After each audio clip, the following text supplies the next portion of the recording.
There's a big debate concerning the date of the Exodus. Albright says 1290.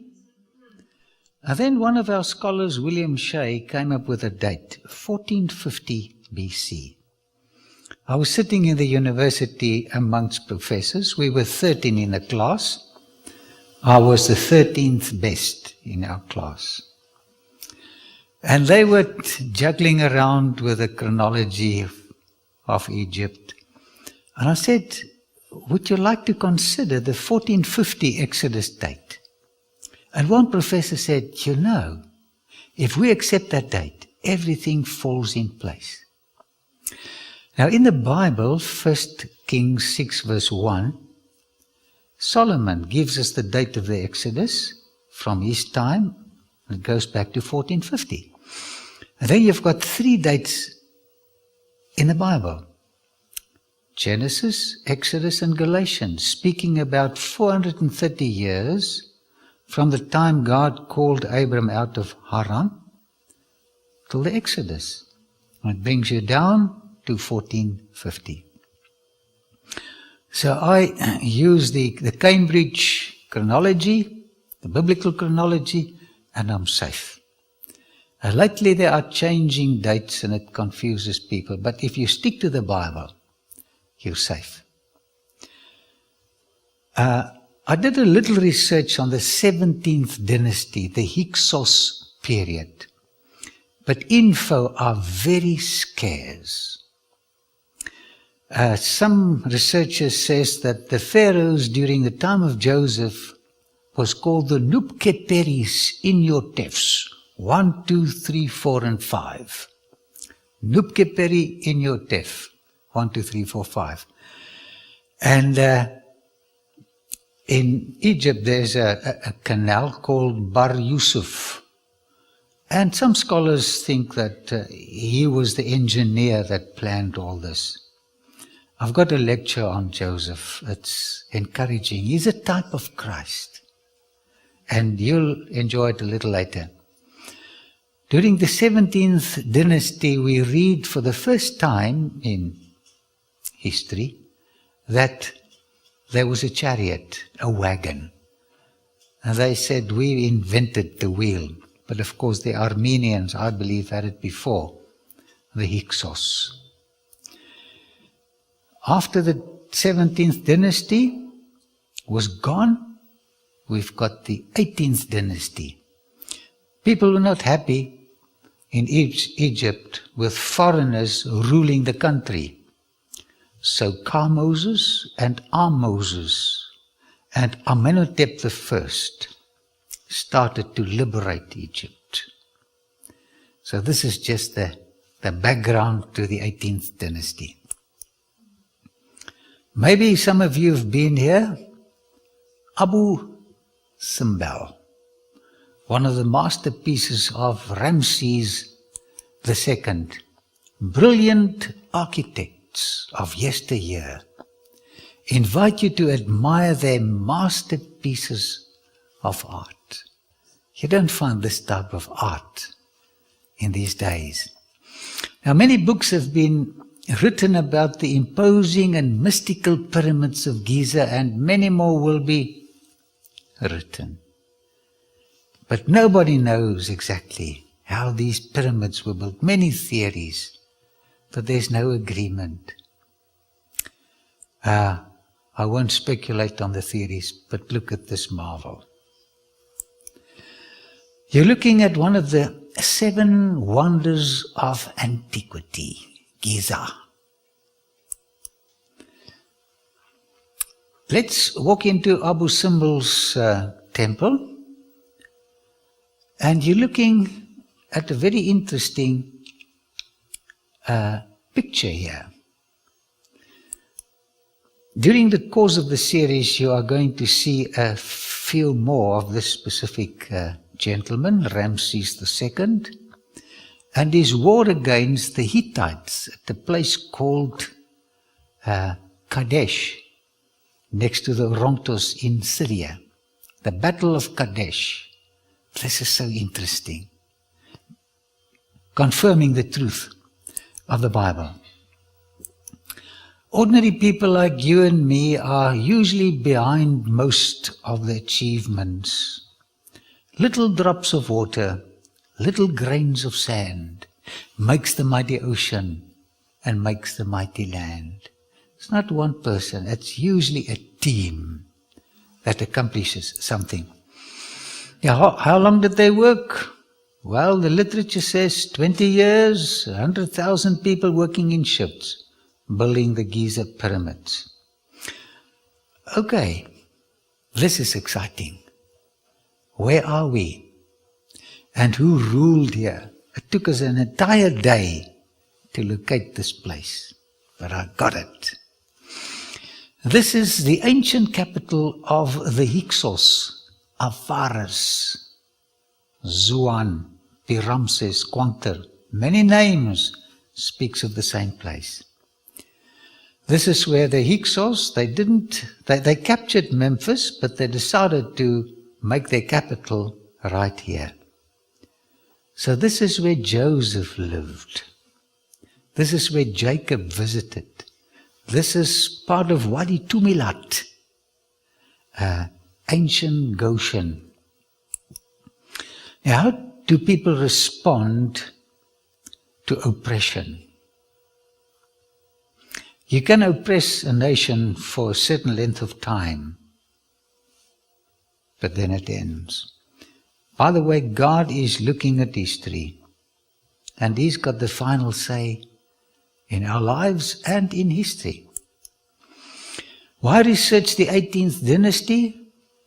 You can research the 3rd up to the 21st, but I chose to do my speciality on the 18th dynasty because it's related to Aaron, Moses, Miriam, and the Exodus and the 10 plagues. So I'm interested only in biblical related material.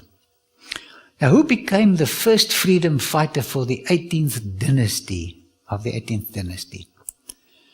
Here you've got the statue of the great liberator. This is Amenhotep the First. Throughout human history, ladies followed the fashion. There was a time in Egypt when ladies had ears like this, and they liked it. You know, ladies has got funny fashions. Sometimes shoes like this and hair and stuff. Our daughter had protruding ears, but it's gone today. She left the fashion because it's difficult to get a boyfriend if your ears stand like this. You know. I was excited. Only recently I discovered this specific tomb. This is the tomb of Thutmose the First. He was the first pharaoh who built his tomb in a valley of the kings. Before his time, they all built pyramids, and there's just over 100 pyramids they've recorded in Egypt. So the pyramid was the tomb of the pharaoh. But it got so expensive, to build your tomb. And once you become pharaoh, you started to build a tomb for the day you die. So all his concentration went to the day of his death. That's a bit depressing, building your tomb. Can you imagine building a tomb? So Thutmose the First decided he's coming down to Thebes, Karnak, Luxor, and this is where he was buried. Now, where does this man fit into the biblical picture? And this is so exciting in my research. When you look at the Egyptian calendar and you look at the biblical calendar and you're looking at the conservative chronology, you come across the truth. These are two very important obelisks. The one on your left belongs to Hatshepsut. The one to your right belongs to Thutmose the First. We've just been to his tomb. This is the man. You can watch his sculpture. Thutmose I. He began his reign in 1533. That's BC, of course. Or the modern way is saying before Common Era. And Moses was born in 1530. Now this is a very interesting coincidence. Very close to one another. Remember, it's coming down. He was on his throne 3 years when Moses was born. It says in Exodus 1, 6 to 10, now Joseph and all his brothers and all that generation died. If you live long enough, you die. But the Israelites were fruitful at Wadi Tumilat, next to the Nile, and they became a great nation, and multiplied greatly and became exceedingly numerous, so that the land was filled with them. Then a new king, according to the chronology, it was Thutmose I, who did not know about Joseph, came to power in Egypt. Of course, he knew about Joseph. But sometimes we know somebody, but we don't want to know somebody. Because this was a scandal to the Egyptians. They didn't want to know anything about the Hyksos. That's why we don't have much archaeology on the Hyksos. But maybe someday we'll get a little more. Look, he said to his people, the Israelites have become much too numerous for us. Come, we must deal shrewdly with them, or they will become even more numerous. And if war breaks out, we'll join our enemies, fight against us, and leave the country. So they were just liberated from the Hyksos. And now there's another danger. People who supported the Hyksos, like Joseph, were just multiplying. So this was a political crisis. Now the hieroglyphics tell us that Thutmose I, who was the first pharaoh to introduce Semitic slave labor. This is interesting. The first pharaoh to introduce Semitic slave labor. And you can read it, and we've got Egyptian scholars with us. You can read the story on the obelisk in the Karnak temple, telling the story. Exodus 1:22 says, then Pharaoh gave this order to all his people. So this was universal. Every boy that is born you must throw into the Nile, but let every girl live. Now, just a little sidetracking. Moses is a type of Christ. What happened to Moses at his birth also happened to Christ. Was there a decree to kill males? And you also have the same incident in the birth of Cyrus the Great.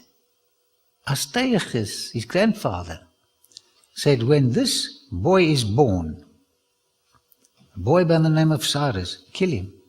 He's also a type of Christ. But this is another lecture. So you understand Christ in your studies of the Old Testament. Everything is about Christ in the Bible. He's the center of everything. Okay, who discovered Moses? Well, her name is Hatshepsut. Hatshepsut. This is her obelisk, one of the greatest pharaohs, the only woman pharaoh in Egyptian history. And God provided this leader in order to groom Moses to become the greatest leader of antiquity. God has marvelous ways, His wonders to perform. What did she say to her father when she showed him the Hebrew baby? She went down to the Nile which is called Hapi, to worship the Nile, one of the Egyptian gods. And while she walked there, here was this little baby. You know the story, I won't repeat it. Now she was supposed to kill this child. Like Astyages told his Minister of Finance, Argus, kill Cyrus. She couldn't kill this baby. And she went to the palace. And I think her dad loved her very much. She said, "Dad, look at this. The Nile gave this child to me." Moshe, Moses, means out of. Moses, out of. The moon god Ka, Moses, out of Ka, the soul of the Pharaoh. So Moses is a word that you use in Hebrew and Aramaic and Egyptian. So I believe his name was Happy Moses. I found him in the Nile, a gift from the Nile, out of the Nile. And I think the dad said, okay, he can live. God wanted Moses to be the liberator of his people. And Satan knew this. And he instilled in the mind of Moses the first to kill all babies. Nile in Egyptian, Hapi or Aru. It's got two names. And I marvel at this beautiful river. It's the life of Egypt. Taken from the Nile god, Hapi. Was Moses one any different than any other grandfather? You know, grandfathers has got a different love for grandchildren, even if they're adopted. They just creep into your heart. And you'll do anything for your grandchildren. And I think this is what happened in this case. At what age was Moses taken to the palace? Some people think that Hatshepsut took him to the palace straight away.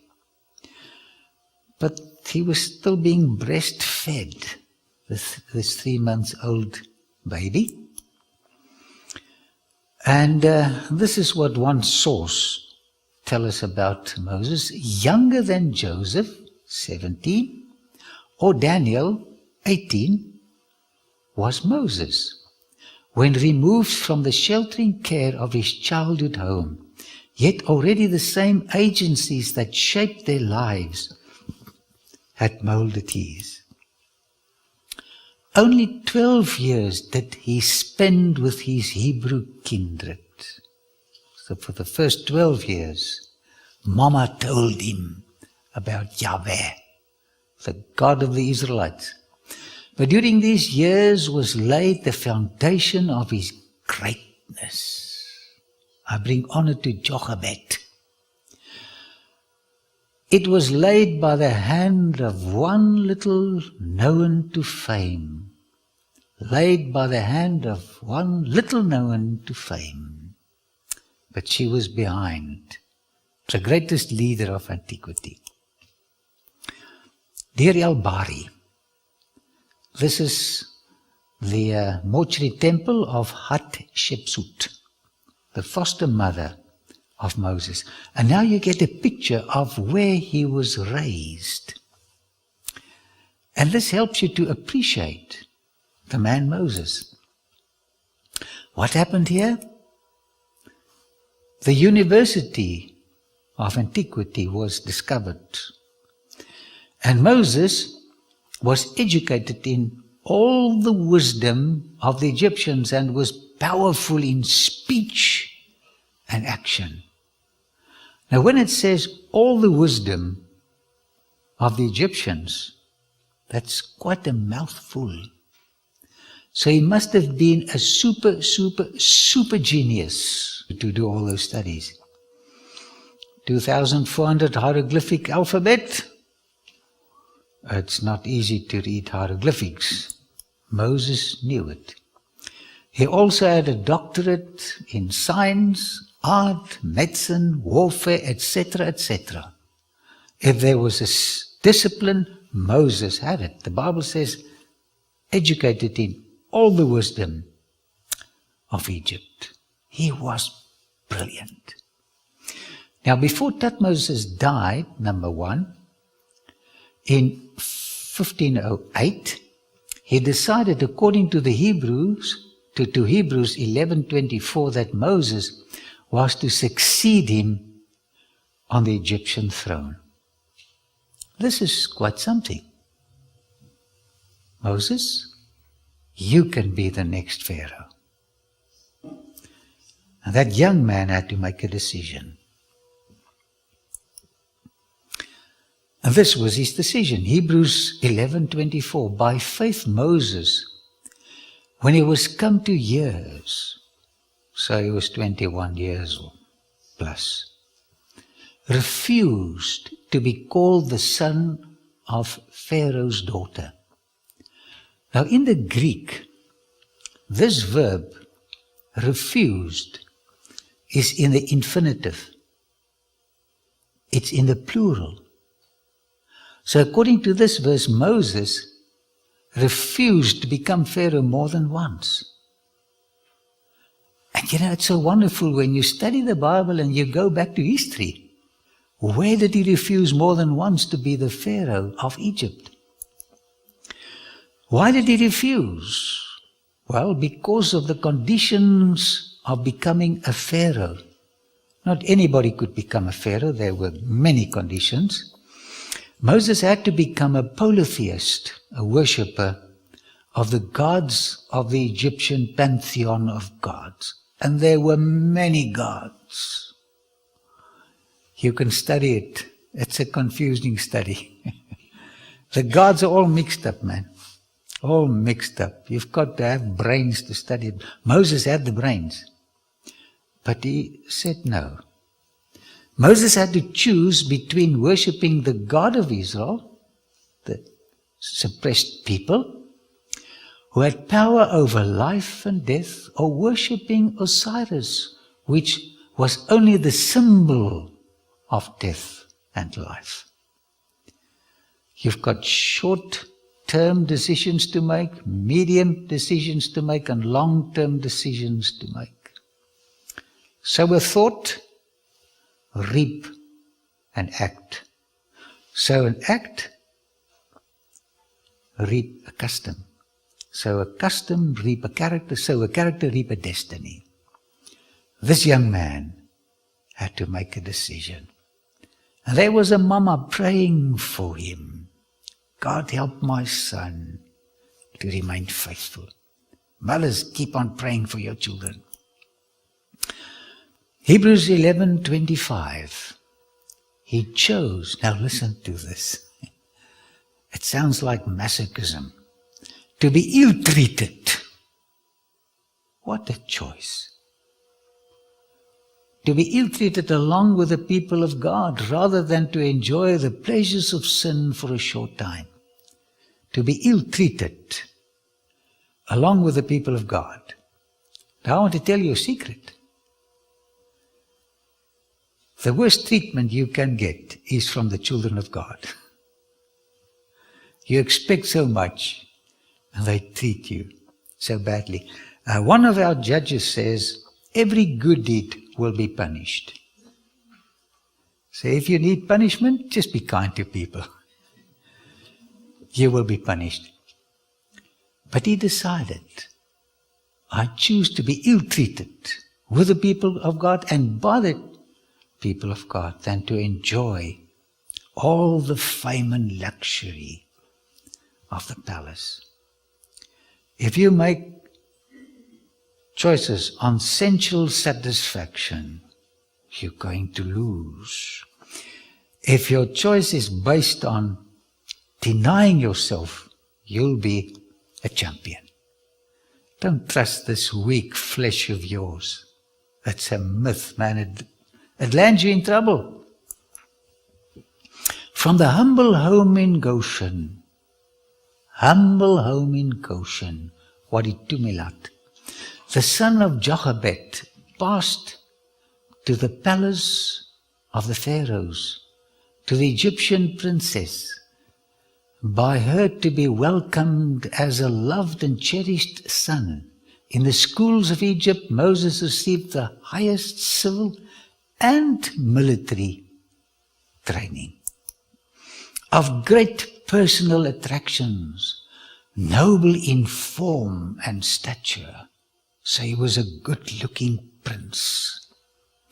Of cultivated mind and princely bearing, and renowned as a military leader. He was educated in this line as well. He became the nation's pride. All the Egyptians looked up to Moses. The king of Egypt was also a member of the priesthood. And Moses, though refusing to participate in the heathen worship, was initiated into all the mysteries of the Egyptian religion. He knew their doctrines. Egypt at this time being still the most powerful and most highly civilized of nations, Moses, as its prospective sovereign, was heir to the highest honors this world could bestow. But his was a nobler choice. For the honor of God and the deliverance of his downtrodden people, Moses sacrificed the honors of Egypt. Then in a special sense, God undertook his training. I want to tell you, Moses was the greatest of the leaders of antiquity. Polytheism, the worship of multiple gods. If you wanted to become Pharaoh, you had to worship Anubis, Khepri, and a lot of other gods. Rubbish. How many gods do you and I worship? We like to worship stuff, people. We have to make daily choices. What happened here at Nebu? We're coming back here. This is where he died, and this is where he was resurrected. I believe at the same time when Elijah was translated, Moses was resurrected again. Thutmose II. Thutmose I had an illegitimate son who married his daughter Hatshepsut. Of course, Moses refused the throne. And now we're looking at the next Pharaoh. Because Moses declined, Thutmose II became the next Pharaoh. And how long did he rule? Only 4 years. Now, did Thutmose II followed his father's example, who had an illegitimate child from another woman? Usually boys follow the example of their fathers. And this is what happened. She was a creative builder, that's Hatshepsut, his foster mother, who erected many temples throughout Egypt. And every time I visit the mortuary temple of Hatshepsut, Deir al-Bari, I marvel at the skills of those ancient Egyptians. This is a very interesting place I visited. Serbit el-Qadim. It's in the Sinai desert. It's so rich in history. And many of the pharaohs came here. Hatshepsut also came here. And I believe Moses attended her. Guess who accompanied Hatshepsut to these places? Moses. He had the best teacher he could wish for, Hatshepsut. And a woman has got a little more affection. A little more affection. But she was brilliant. She also sent trade expeditions to distant countries like Punt, and you can see it on the relief at Deir el-Bahari. Now, peace did not continue for long. You know, we've only have short periods of peace, and then a fight or a crisis crops up. This is what happened with Hatshepsut and Moses. They were very close. The priests staged a revolution forcing Hatshepsut to recognize the illegitimate son of a late husband as co-ruler. Remember Thutmose I had an illegitimate child. Thutmose II, the next pharaoh, also had an illegitimate child. And this little fellow grew up in the palace with Moses. And I don't think mommy liked this child too much for many, many reasons. Now, when you visit Deir el-Bahari, you find this statue in her mortuary temple. This is not Hatshepsut. This is that illegitimate child of Thutmose II, called Thutmoses, guess what number? Number 3. He is called the Napoleon of Egyptian history. So Moses grew up with Hatshepsut and with the greatest future pharaoh in Egyptian history. This man was phenomenal. This is in Karnak. This is the most holy. And this is where kings were initiated and crowned. He was proclaimed pharaoh through the so-called personal intervention of the god Amun. That's Thutmose III. Did Moses witness the coronation of this great pharaoh? Remember, the Bible said he refused it more than once. When Thutmose II died after only 4 years, he had another opportunity to become the king, the pharaoh of Egypt. At this time, Egypt was even at higher levels, financially, military, and in every respect.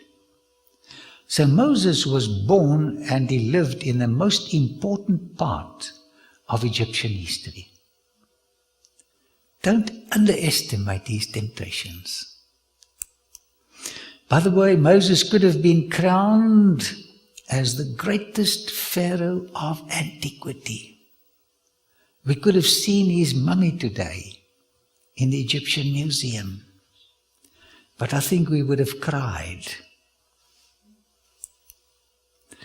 Tension was building up between Hatshepsut and the cabinet on the one hand, and Thutmose III and the priests of Amun on the other hand. Because, according to my research, he influenced his foster mother in a different direction. And if you move away from the pillars of a religion, a faith, you've got problems. Why? What happened in 1488 BC after 16 years of co-rulership? That's from 1504 to 88. This is interesting. When you look at the Egyptian annals, all correspondence concerning Hatshepsut ceased. It was gone. Why?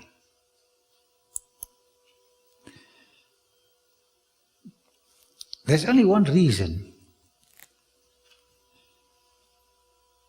People ostracized you when you changed your religion, in antiquity and today.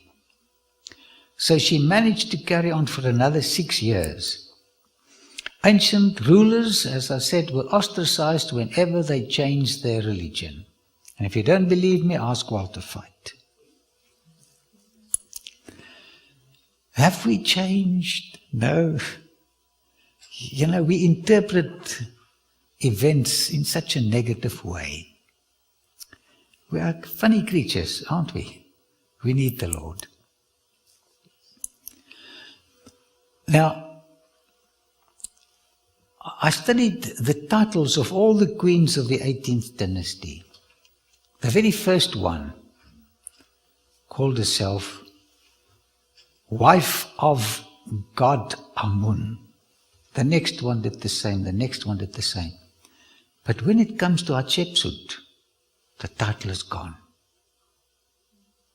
So you notice something happened here. And only when you know the biblical background can you appreciate what was happening to Hatshepsut. This is called the Colossi of Memnon. And this is where the religious revolution in Egypt began. This is the next pharaoh, Amenhotep III, but I'll come back to Thutmoses. He did not build his temple at Luxor, Karnak, Thebes. He went across the Nile and he built his temple. This used to be the entrance to his huge temple, and every time I come here I notice there are more excavations. So this was his huge temple and this was the entrance. The statues don't look so well anymore. And one source I read said that when the wind blew, the statues produced beautiful melodies. And as the wind changed, another melody could be heard. These were brilliant people. But he began with what we call Atenism. A-T-E-N, Atenism. And you can read it in ancient Egyptian literature. Do you know her name? Nefertiti. What does it mean? The beautiful one. Now Hatshepsut was only killed in 1482 BC. Even her wall paintings and statues were destroyed. So 6 years after the moratorium on all the correspondence concerning her, she managed to carry on for 6 years. And then they killed her. Guess who killed her? Guess who destroyed the images, the wall paintings?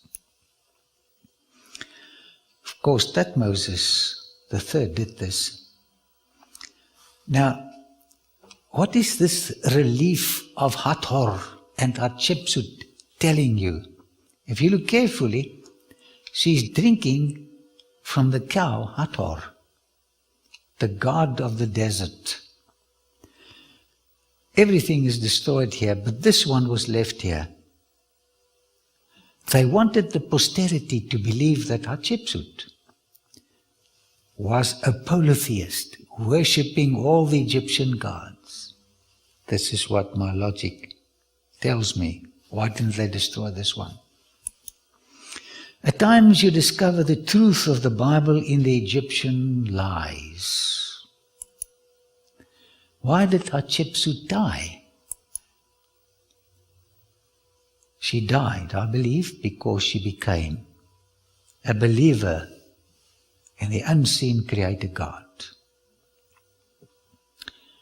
She rejected the title.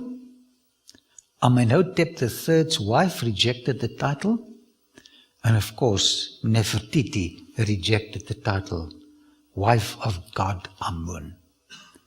So when you look at the chronology of these three ladies, you can see the involvement with Moses. Okay, what happened to Moses? Let's follow in his footsteps. When Moses was 40 years old, he had about a dozen doctorates, PhDs. He decided to visit his fellow Israelites. It's time to liberate my people. I've got the knowledge. I've got the popularity. I've got it. Time is right. He saw one of them being mistreated by an Egyptian. So he went to his defense. He had his black belt in karate, I think. and avenged him by killing the Egyptian. How's that? This is how you liberate people. Moses thought that his own people would realize that God was using him to rescue them. But they did not. You know, sometimes your own spouse think you are thinking certain thoughts. And my wife is usually wrong. And I'm usually wrong. But he thought, I think angels told him that you are going to be the liberator. And 40 was a good age to begin. But he thought the people realized that he was their leader. Mistake. Don't take anything for granted, please. What mistake did the learned Moses make? He didn't do research. He trusted in his own abilities. Don't trust yourself. You can only rely on God. Trust Him. How did Thutmose III react when he heard that Moses, his rival, had killed an Egyptian? This was just what he was looking for. Exodus 2:15, when Pharaoh, Thutmose III, the Napoleon of Egyptian history, heard of this, he tried to kill Moses. But Moses fled from Pharaoh and went to live in Midian, another name for the Sinai Peninsula. One day in heaven, I'd like to talk to Moses about this conflict. How did he escape? I think angels protected him to get away from the secret police. And he was off. Because the borders of Egypt were guarded. They guarded the borders of Egypt from incoming marauders. But Moses escaped. Moses fled from fame to shame. Can you see him walking across the desert? I think he reproached himself. I messed up my life. Why did I do it? Has God forsaken me? I had fame, and now I've got shame. Has this happened to you? From security to insecurity. No medical fund. No state pension. Nothing. Nothing. From a multi-millionaire to a pauper. Fleeing from the highest position he could have had. I wonder what went through his mind. From a somebody to a nobody. He was like a Bedouin running through the desert. From a palace to a cave. What kind of emotions filled his heart? I'm so glad God knows about our emotions. We've all made a few mistakes in life. It's difficult moments, but God knows about us. Now, does He give up on us when we fail Him? This is what I like about God. I once buried an old gentleman, 96 years of age. I thought he was a saint. But he said to us, "Don't give up on me. God is not finished with me yet." God does not give up on you, my friend, if you failed. This is not His character. Here in the University of Hard Knocks, Moses became the greatest poet. New values.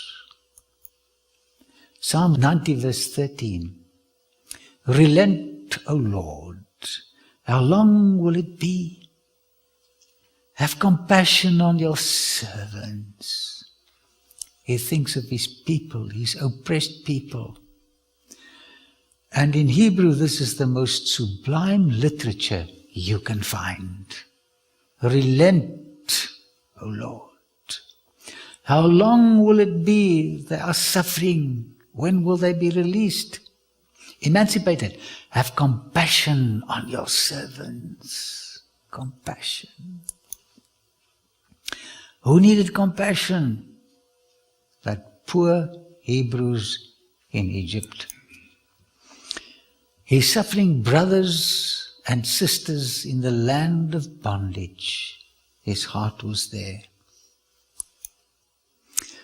And then verse 14, it's a beautiful psalm. You can read it every day. He prays, he says, satisfy us in the morning with your unfailing love. Satisfy us in the morning of deliverance, thinking of his people, with your unfailing love, that we may sing for joy and be glad all our days. But in this beautiful poem, he also thinks of another morning, the morning of the second coming, when we will be emancipated from our fallen human natures. You know, this is a struggle to have the flesh with us. Paul says, I die daily. You've got to kill it daily. It's an enemy that will never leave you. But when Jesus comes, the deliverance will be there. The fallen nature will be gone. No propensities to sin anymore. To which morning was he referring? To the literal morning of deliverance of his people and the great morning when Jesus will deliver us forever from conflict and tears and chronic pain. In Exodus 2:23, Moses refers to the death of his beloved foster mother, Pharaoh Hatshepsut. This is what he writes. During that long period, the king of Egypt died. 1482. The death of a loved one is always a shocking experience. And he thought back of his foster mother, how they went out on expeditions, what she taught him. She's gone. And he records it in the Bible. I think that's very considerate. To which long period does he refer here? He's 40 years in the wilderness. He's referring to the 40 years he spent in the Sinai desert from 1490 when he fled to 1450. 40 years. You know, the first 40 years he tried to become somebody. The next 40 years he tried to become a nobody. And the last 40 years the Lord showed the world what he could do with a person like that. Can you still remember when Hatshepsut died? 1482. Aggressive military expansions began in 1482 after Thutmose III murdered Hatshepsut. Now he became the great pharaoh of antiquity. The hieroglyphics at Karnak says that Thutmose III launched a military campaign on Megiddo. These were provinces of Egypt. And when there was an uprising, they went and squashed it. Can men with the spade tell us when Thutmose III attacked Megiddo? You read it on the signboard there. It was in 1479. Exodus tells us, 2:23-25, the Israelites, just after the death of Hatshepsut, she protected them to a certain degree. The Israelites groaned in their slavery and cried out. And Moses was praying in Sinai. And their cry for help because of their slavery went to God. Our cries for help goes up to God. God heard their groaning and was concerned about them. He's concerned about your groaning. What a comfort. He's concerned about my groaning and your groaning. This is beautiful, isn't it? Sinai. In my study of God's dealings with Israel, I discovered a loving God who cares about us when times are hard. Somehow you discover God in a more intimate manner when things go wrong. He's always there. But don't wish for things to go wrong. But I'm just telling you that He's there when it goes wrong. Exodus 34, 6 and 7. The Lord, the compassionate and gracious God, slow to anger, not like us, abounding in love and faithfulness, maintaining love to thousands and forgiving wickedness, rebellion and sin. Moses experienced the forgiveness of God. What is the message of the cross? You know, when I studied psychology, I came across a book called The Encyclopedia of Psychological Problems by Narramore. And he mentions in one of the chapters, he calls it interpunitive measures, where people punish themselves because of something they did long ago or recently. That is violating the message of the gospel. If you're struggling with guilt, that's wrong. If you say to God, I'm sorry, He says, okay, you're forgiven. Enjoy His forgiveness. Don't be enslaved by a bad conscience. This is pseudo-guilt. Comes from below, not from above. This is the character of God. He forgives you and me. Let's pray. Heavenly Father, we discover your kindness, your loving kindness and your forgiveness in the history of antiquity. Thank you for being such a loving God. Help us not to insult you, but to accept your forgiveness. And may our lives tell of what you've done for us. Bless us as we look forward to the next lecture. In Jesus' name, Amen.